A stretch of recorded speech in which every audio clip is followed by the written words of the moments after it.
If I were to ask you now the question, are you aware? You may pause, and then you would answer, yes. What happens between the question, are you aware, and the answer, yes? The only thing we know without a shadow of a doubt is that we are conscious. But at the same time, this is probably the most mysterious phenomenon in the universe. Most people think that consciousness is something that we have, but consciousness is what we are. Perception, cognition, everything that we call reality evolves in consciousness. There cannot be any experience without there being consciousness. It's not something to be discovered, but really recognized. It is the one constant element or ever-present element that runs throughout all experience. It can't be imagined, but it makes imagination possible. It is not extraordinary, it is not unknown, it is intimate, obvious, and familiar. It's the radiant heart alive on fire, knowing itself as that. Mystics of all tradition have been describing consciousness as fundamental and universal, while science in the past century or so has been looking for a biological basis of consciousness without much success. Science has ignored consciousness until now. And yet the great revelations of modern science, relativity, quantum theory, all point to consciousness being somehow very important. To look at the brain as a source for consciousness is mistaking the map for the territory.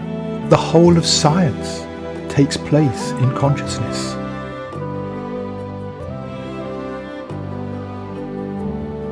The Buddha predicted the infinite divisibility of any atom, ancient time, thousands of years before quantum, and he also predicted the infinite divisibility of consciousness. Science has ignored the problem of consciousness by calling it the hard problem.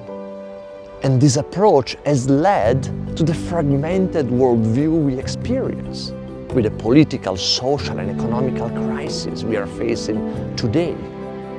The understanding of consciousness is crucial if we have to heal a planet that has social injustice, extinction of species, mechanized death.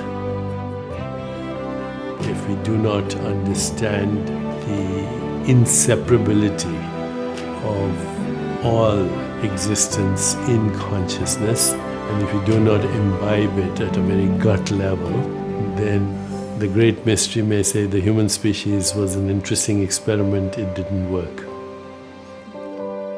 So that is actually the human opportunity, and the human job is to come to an understanding of the self. Even if you call that understanding the realization of selflessness. Maybe it's time for science to accept the discoveries of the mystics and consider consciousness as a fundamental block of reality like mass, time, space, and energy. So by including the very existence of consciousness in our thinking, we are coming to a much more complete view of the cosmos. Understanding consciousness is the key to the universe, reality, and ourselves. And perhaps is the missing link to bridge science and spirituality. If we want to know what is true or real about the mind, the body, or the world, we first have to know the nature of the knowing with which they are known. As William Blake said, as a man is, so he sees. The world we perceive is made of consciousness. What we call matter is consciousness itself. Nisargadatta Maharaj.